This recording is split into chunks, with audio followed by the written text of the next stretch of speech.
नमस्कार दोस्तों, आपका आर के एन अकेडमी पर हार्दिक स्वागत एवं अभिनंदन।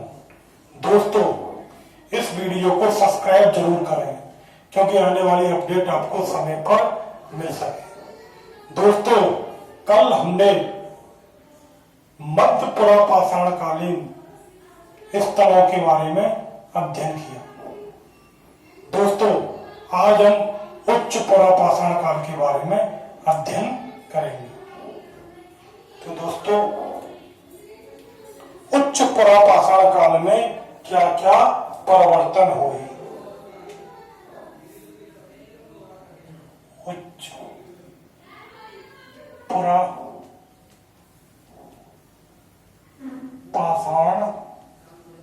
काल, इसका समय है दोस्तों 40,000 ईस्वी पूर्व से 10,000 ईस्वी पूर्व। दोस्तों, उच्च पुरापाषाण काल में विशेषीकरण पर बल दिया गया। किसके विशेषीकरण पर? उपकरणों के निर्माण के विशेषीकरण पर। इस समय विशिष्ट कार्य के लिए या विशेष कार्य के लिए विशिष्ट उपकरण बनाए गए। इसमें जो मुख्य उपकरण कौन सा था? ब्लेड। इस समय मुख्य उपकरण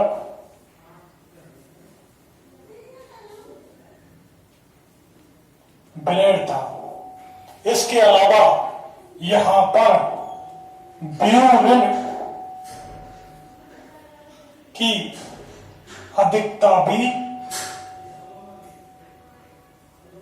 देखी गई। इस समय के जो उपकरण कैसे थे? तीखे व नुकीले थे और उच्च पुरापाषाण काल का भूवैज्ञानिक युग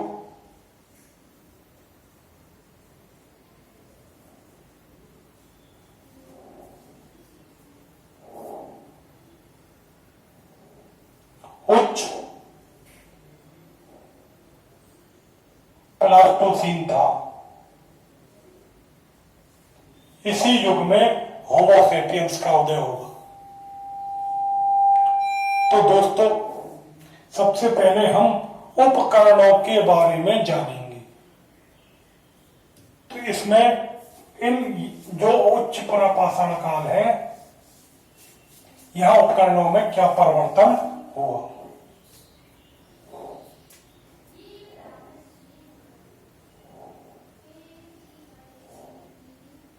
तो दोस्तों, मैंने क्या बताया था कि यहां पर जो मुख्य उपकरण था वो ब्लेड था और ब्यूरिन की अधिकता देखी गई। इसके अलावा जो निम्न पुरापाषाण काल में या मध्य पुरापाषाण काल में जो उपकरण चले आ रहे थे वो भी इस समय थे, लेकिन इस समय ब्लेड की जो अधिकता थी वो ज्यादा थी। और दोस्तों, इस समय वो ही पत्थर उपयोग में आते थे जो मध्य पुरापाषाण काल में आते थे। चार्ट, फ्लिंट, जैस्पर और जो निम्न पुरापाषाण काल का जो पत्थर था क्वार्टजाइट, उसकी जो अधिकता है वो कम हो गई। इसका प्रयोग कम हो गया। तो दोस्तों, मैंने क्या बताया? इस समय ब्लेड और ब्यूरिन की अधिकता थी और चार्ट, फ्लिंट, जैस्पर और क्वार्टजाइट इस समय के प्रमुख पत्थर थे। अब उच्च पुरापाषाण काल का नामकरण देखते हैं।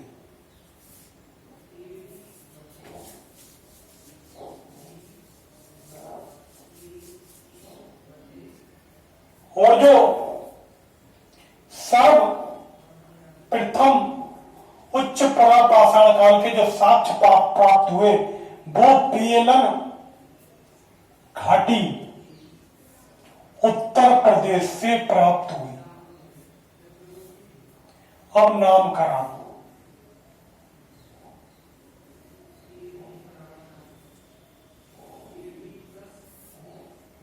पहला तो है ब्लेड संस्कृति।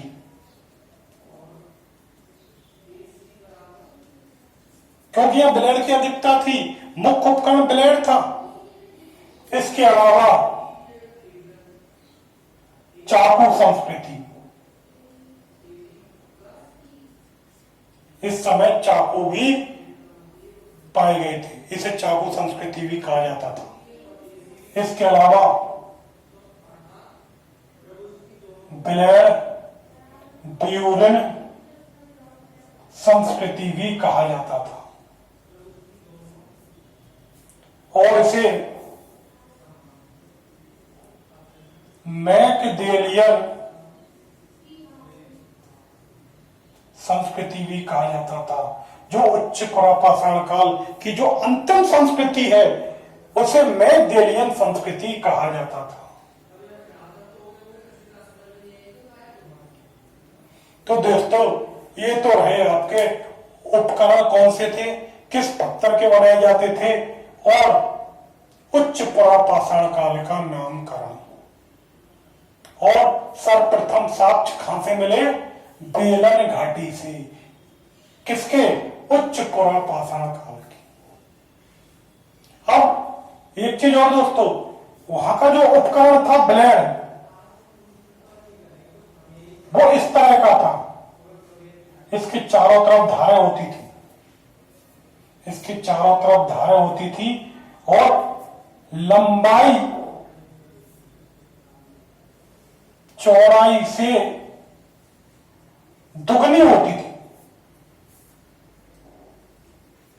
अब दोस्तों, उच्च पुरापाषाण काल की विशेषताओं के बारे में जानकारी प्राप्त करेंगे।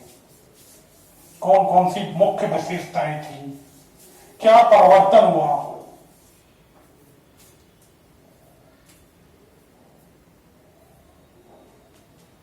विशेषताएं किसकी? उच्च पुरापाषाण काल की। तो पहली विशेषता क्या है? प्रस्तर और हड्डी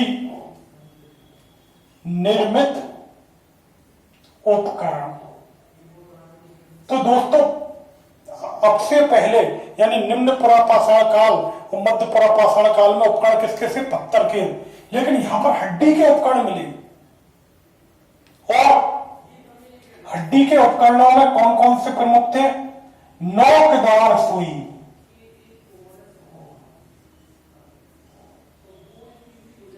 अलंकृत छड़े,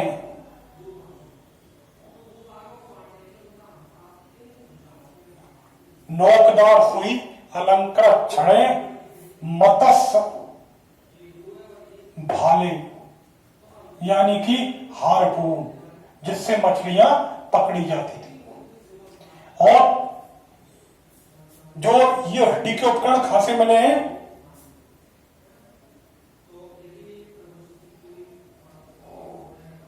मुच्छतला चिंतामनुगावी। ये कहां पर है? आंध्र प्रदेश में। यहां से क्या मिले हैं? हड्डी के उपकरण मिले हैं। तो दोस्तों, अब क्या है, मानव पत्थर के साथ साथ हड्डियों के उपकरण भी बनाने लग गए।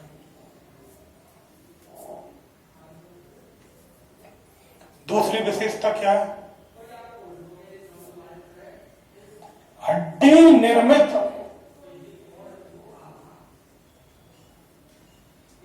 मातृ देवी की मूर्ति के साथ इस समय हड्डी निर्मित मातृ देवी की मूर्ति के साक्ष्य मिले। इसका मतलब है मूर्ति कला के बारे में से कुछ जानकारी प्राप्त हो गई थी।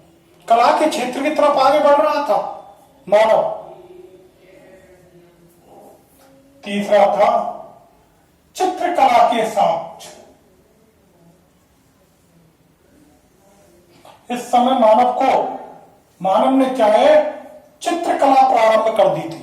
हालांकि जो स्पष्ट साक्ष्य हैं वो मध्य पाषाण काल में मिलेंगे, लेकिन इस समय क्या है, चित्रकला के साक्ष्य मिले हैं। इसका मतलब ये है कि इस समय चित्रकला की शुरुआत हो चुकी थी।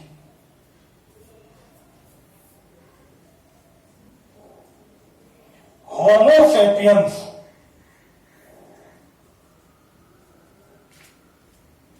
या प्रज्ञ मानव का उदय। तो आधुनिक मानव यानी बुद्धिमान मानव है, आज का मानव है, उसका उदय कब हुआ था? महत्वपूर्ण क्वेश्चन, उच्च पुरा पाषाण काल में। और ये करीब 40,000 से 35,000 ईस्वी पूर्व के मध्य हुआ था। किसका उदय? होमो सेपियंस का।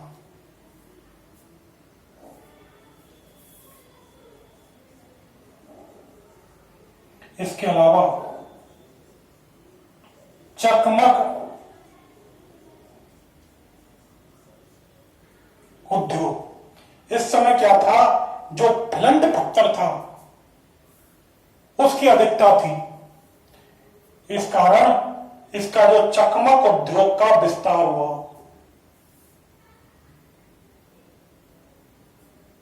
तो दोस्तों इसकी क्या विशेषता हुई? एक तो प्रस्तर यानी पत्थर और हड्डी निर्मित उपकरण, हड्डी निर्मित मातृ देवी की मूर्ति के साक्ष्य मिले, चित्रकला के साक्ष्य मिले, होमो सेपियंस मानव के उदय हो चुका था, और चकमक उद्योग प्रमुख था, क्योंकि यहां का जो प्रमुख पत्थर फिलंट था। इसके अलावा इस समय हमें धार्मिक भावना,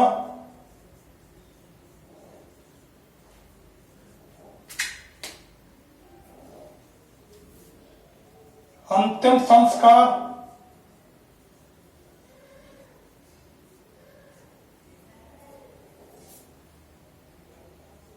के साक्ष्य नहीं मिले।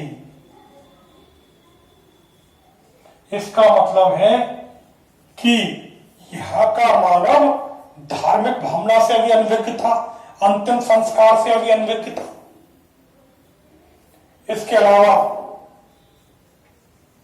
कृषि, पशुपालन,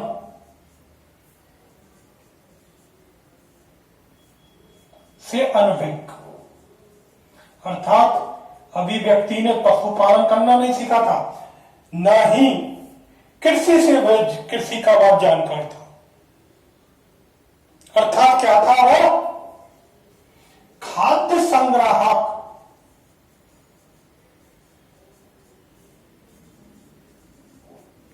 वह शिकारी था। अभी भी मानो खाद्य संग्राहक वह शिकारी था।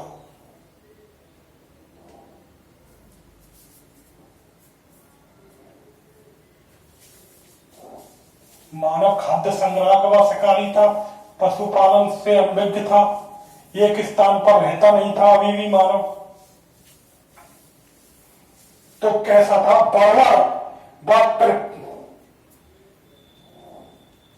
बर्बर, खाना विदोष एवं प्रकृति जीवी था। कैसा था मानव? बर्बर था, खाना विदोष था, प्रकृति जीवी था। खाता क्या था? कच्चा मांस खाता था, अग्नि का आविष्कार इस समय नहीं हुआ था। इसके अलावा कंद मूल फल आदि को खाता था, रहता खाता वही पर्वतों में रहता था, नदी के किनारों पर रहता था, गुफाओं में रहता था। इसके अलावा मानव कैसा था? मैंने भी बताया था, बर्बर था। प्रकृति कहने का मतलब यह है दोस्तों कि वह पूर्णतः प्रकृति पर निर्भर था। मछलियां खा लेता था। अब दोस्तों ये देखते हैं कि मैंने बताया था कि चित्रकला या कला के साक्ष्य मिले, तो वो कहां कहां पर मिले।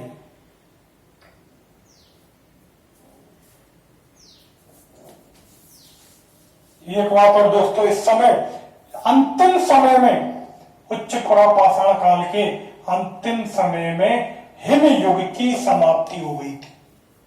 यानी कि हिमयुग की समाप्ति होगी, बर्फ पिघलेगी तो तापमान में वृद्धि होगी, प्रकृति में अंतर आएगा, जलवायु में अंतर आएगा। और उसका मुख्य अंतर जो हमें मध्य पाषाण काल में देखने को मिलेगा, हिमयुग की समाप्ति। अब कला के साक्ष्य।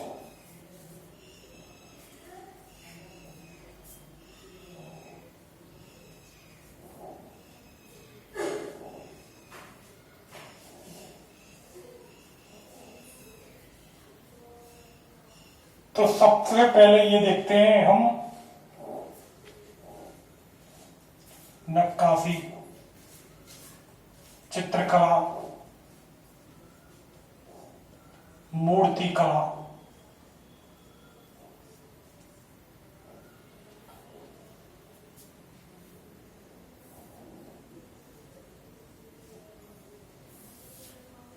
शुतुरमुर्ग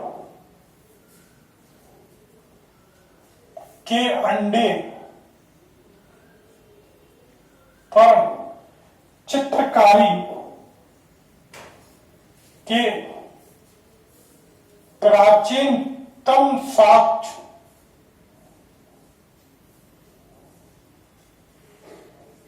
मानवीय चित्रकारी के प्राचीनतम साक्ष्य पटने,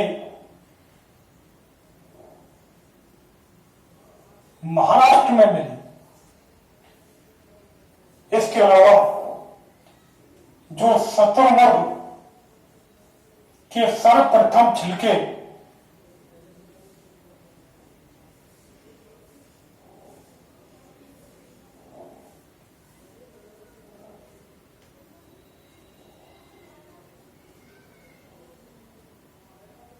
के नदी उत्तर प्रदेश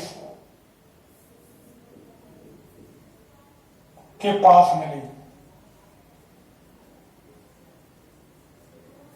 तो शुतुरमुर्ग के अंडे पर मानवीय चित्रकारी के जो सर्वप्रथम जो साक्ष्य मिले, वो प्राचीनतम जो साक्ष्य मिले वो पटने में मिले। और जो शुतुरमुर्ग के जो छिलके मिले थे वो सर्वप्रथम केन नदी उत्तर प्रदेश के पास मिले। इसके अलावा हमें चित्रकारी के सबूत कहां से मिले? भीमबेटका से। भीमबेटका मध्य प्रदेश। इसकी खोज किसने की? बाड़कर महोदय ने। बाड़कर महोदय ने इसकी खोज की थी, भीमबेटका की। इस समय जो चित्र मिले वो किसके मिले? अधिकतर जो चित्र मिले वो पशुओं के मिले या शिकार करते हुए पशुओं के मिले, जैसे हिरण, बारहसिंगा आदि के चित्र मिले। इसके अलावा एक जानवर को कई लोग शिकार करते हुए दिखाया गया है। तो भीमबेटका से क्या मिला? चित्रकारी के प्राचीनतम साक्ष्य मिले भीमबेटका की गुफाओं में। इसके अलावा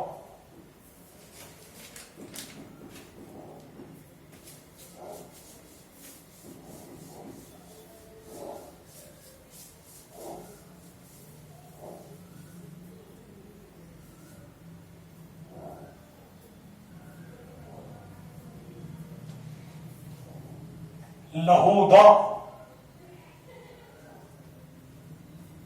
नाला, बेलन घाटी से हड्डी निर्मित विश्व की प्राचीनतम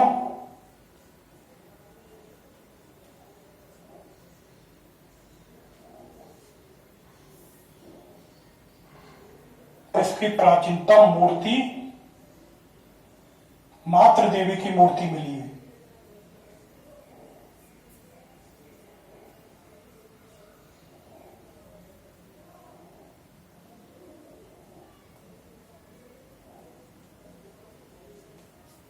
जिस पर नक्काशी की गई है, नक्काशी का सबसे अच्छा उदाहरण है।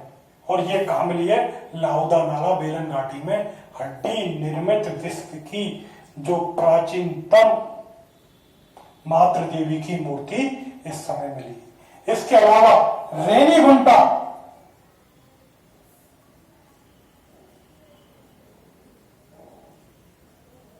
आंध्र प्रदेश में ब्लेड व ब्यूरिन का ढेर मिला है।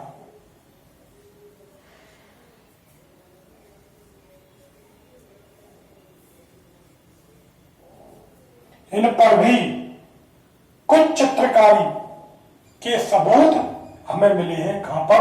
रेनीगुंटा। तो दोस्तों, ये है, आप हमने क्या पढ़ा कि उच्च पुरापाषाण काल की विशेषता पढ़ी थी। इसके अलावा हमने दोस्तों उपकरणों के बारे में पढ़ा था। कल हम दोस्तों जो उच्च पुरापाषाण काल के प्रमुख स्थल हैं उनके बारे में अध्ययन करेंगे। नमस्कार दोस्तों।